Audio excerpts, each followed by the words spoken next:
రాబో రోజుల్లో వీళ్ళకు ఎలాంటి ఇబ్బందులు జరిగినా, వీళ్ళను ఎవరు ఇబ్బంది పెట్టినా, ఇబ్బంది పాలు చేసినా వీళ్ళతో పాటు కాంగ్రెస్ పార్టీ ఉంటుంది. దీనికోసం నిరాహార దీక్షలైనా చేస్తాం.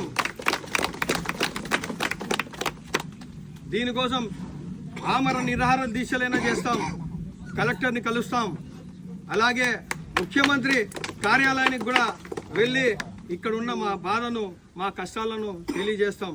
అంతేగాని ఇక్కడి నుంచి ఏ ఒక్కరు కూడా ఖాళీ చేయకూడదు, చెయ్యరు.